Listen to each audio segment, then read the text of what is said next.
Hey, what's up, guys? Welcome to another episode of Pan the Organizer. I'm here today in Omaha, in the United States, in the DIY Detail Studio with my friend, Ivan LaCroix. Happy to have you here. Always a pleasure. Guys, I know you love when Ivan is here. We're going to learn some cool things today because what we're doing on this old Jeep, we have this faded trim. So with UV rays, with exposure to elements over time, what is supposed to be a black plastic becomes this chalky white milky appearance. We're going to be using something cool today. So a new product in the DIY lineup. This is their DIY Restore and Protect, so a trim restore. By the way, guys, don't worry, I'll include the links to all the tools, products, and equipment in the description under the video for you guys to check them out. So all you have to do is sit back, relax, and enjoy the show. So Ivan, what I want to do today is not only show my viewers how easy this is to use, but we're going to do two different options, and you're going to see the before and after. We're going to keep one control section with nothing done to it.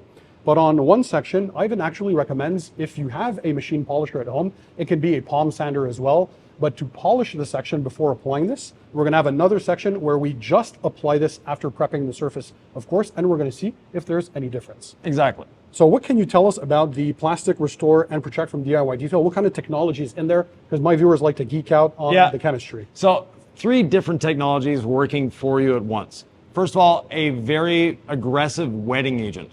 And what the wetting agent is doing is taking the whole formula and bringing it deep into the plastic. So it's going deep into the plastic. It's not just a topical solution. So it's actually diving into the plastic.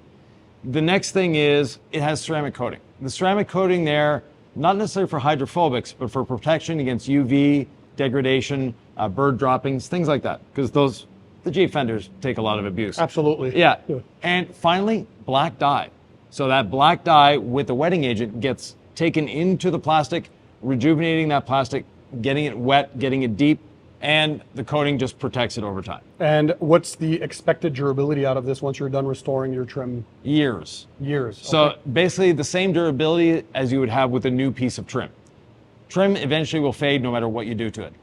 This is one of the products that you can actually reapply over itself if you need to. And so over time for maintenance, you can just wash your car as you normally would? Yeah. So you apply this and it's good to go until it needs to be retopped again? Yes. Okay. And you can use toppers. So when you're washing your car, if you want to use a drying aid, by all means, go ahead. Okay. It's just going to help last even longer. Fantastic. If I can ask the camera woman to come in closer so we can see the trim together, I think that would be awesome. So you guys have a look at the before we start, and then we're going to tape off the sections. So look at this chalky faded white. That is plastic that needs to be restored. So let's have this here. We're going to take some tape. We're going to do some 3 sections once again. So the first one on the left will be the one where we're going to polish and then do the restoration. We're going to have the middle section, just the restore alone. And the last section is going to be our control with nothing on it. So let's quickly do this so you guys can see. So this is some fun diving into new technology. And this is going to make the trim also darker and richer in appearance, right, Ivan? Correct. Awesome. It basically brings it back to like new. So, of course, always clean your vehicle first. The vehicle is clean. Now we're going to first start by polishing very quickly. It doesn't have to be crazy stuff. So we're using the DIY Detail dual action polisher. This is a 25 millimeter throw. Correct. If I'm correct. Yeah. With the DIY Detail gold standard waffle pad. So just the polish, and of course the DIY Detail gold standard spray polish. Works fantastically well. So we already sprayed 1 trigger pull. That's all you need, right, Ivan? Yep.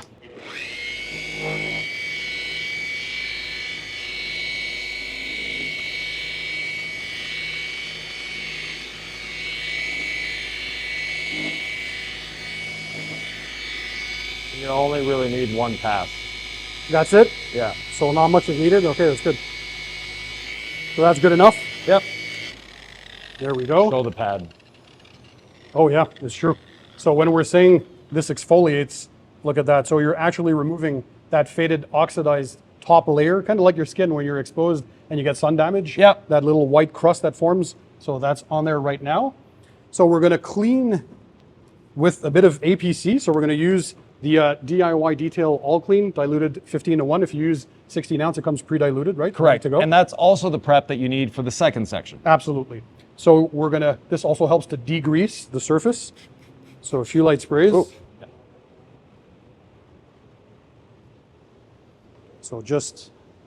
So all 3 sections are equivalent. So this is a little project that you guys can do to restore faded trim that you might have on your vehicle.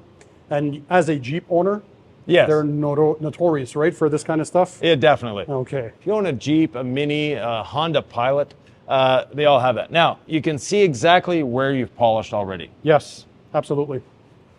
Yeah, this already looks a bit darker compared to the unpolished side. The polished side is not going to stay that way. So if you think, oh, I just need to polish it and I'm good, Yeah. that took all the dead stuff off, but there's no protection there. So it is still going to eventually come back. It'll come back faster than if we, do the trim restore and protection. Absolutely. So now we have the DIY detail panel prep. So isopropyl alcohol based. So a degreaser. No? Propanol based. Propanol based. For Yeah. this one. That's true. With a bit of detergents too in this one? Yes. Okay, awesome. So it's going to prep the surface just like we would before applying a ceramic coating, right? Yeah. So a few sprays. Is that enough? Yep.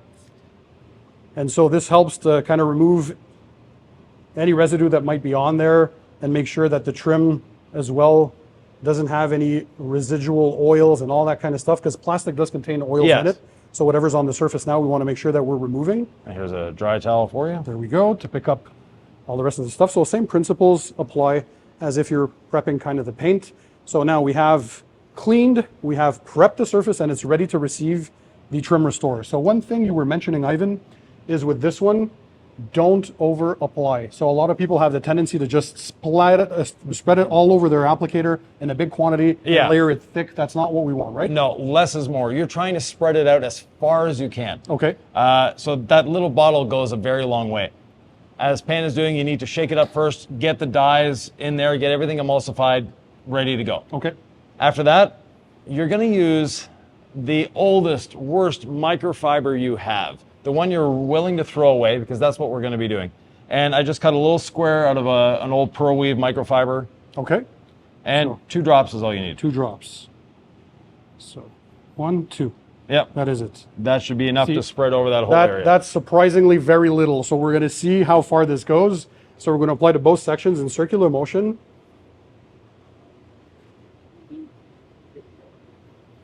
This is very, very faded, so I might need a little bit more because Yeah. it's very, very old. But basically what we mean is we're not using a lot. It seems to be drinking it in.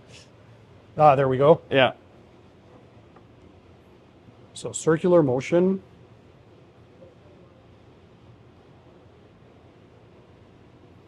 I can continue, go as deep as I can. So when we were polishing the plastic, Ivan, Yeah. is it safe on all plastics or just textured like this one, All plastics, even smooth ones? if you want them to be dark. Okay. If you have gray plastics and you want them to stay gray, don't put this on it. Okay. And if you happen to get some on the paint, which you haven't, but if you do, it just wipes off with a dry microfiber towel. And of course, guys, wear your nitrile gloves. Always when you're detailing, you always see me wear gloves, but especially for a dye like this, you don't want to dye your fingers. So Right. Is that good enough, Ivan? That's good. Perfect. Now we're gonna let it sit for at least 2 to 3 minutes and then come back and level it off. We can already tell the enriching properties compared to the control section, but once this is done, it's going to look pretty good, I think. Yeah. So it's very, very simple to apply. Yeah. It doesn't seem to be leaving any high spots, nothing outrageous. This is not a thick, droopy, viscous liquid. It just goes on super easy. No, so it's whether actually thinner than water. thinner than water. The Okay. reason for that, those wetting agents, we want it to penetrate as deep as possible into the plastic. So the plastics are porous. Yes. So that's why you want to get that product Yeah. penetrating deeply. So will this give any hydrophobic properties or? Very slightly, not Okay, much. not much. That's not, the goal isn't, most people think ceramics for hydrophobics. Yeah.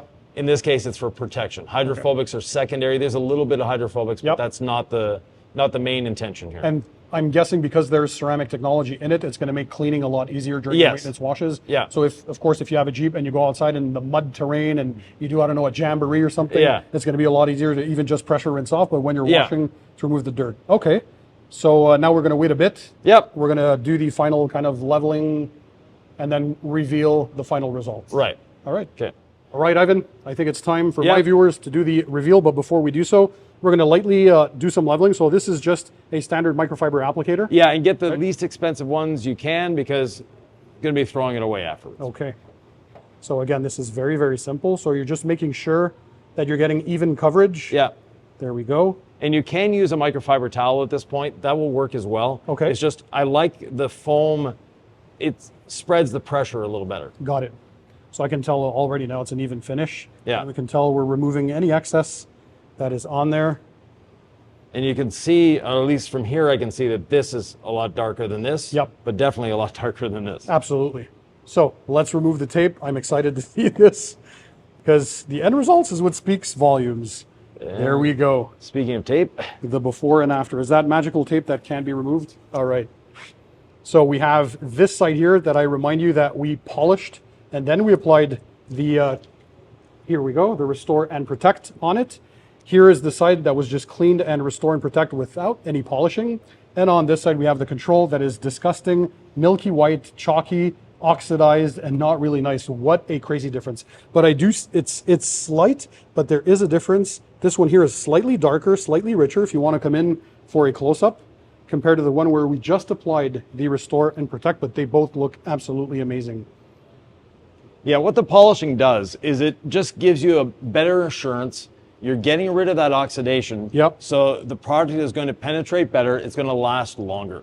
Visually, on camera, probably won't be able to see it. But for us, we can definitely, see a difference. Like you say, it's richer, it's a little darker. We may or may not be able to see that on camera. But by polishing, you're removing all that old oxidation. That's what we saw on the pad. Absolutely. Now the product doesn't have to deal with that. It's just dealing with the solid plastic that's left behind. And what's the curing time on this now that we've applied it? 1 hour. And then they can drive off in the elements, no problem? Right. Okay. If you want to apply a second coat, some people like to do that. Yeah. A second coat will make it just a little bit darker. You can do so, wait an hour before doing that. And already I can tell, like, look, these are my clean gloves.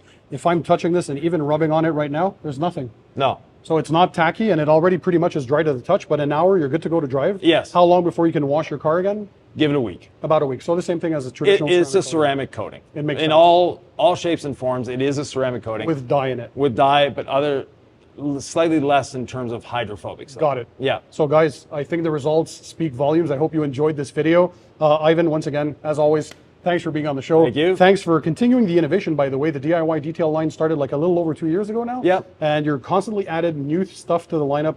Good to see, but stuff that works, stuff that is easy to use that even DIYers can use at home, but professionals as well, for sure. Again, I'll leave the links to all the stuff in the description under the video for you guys to check them out.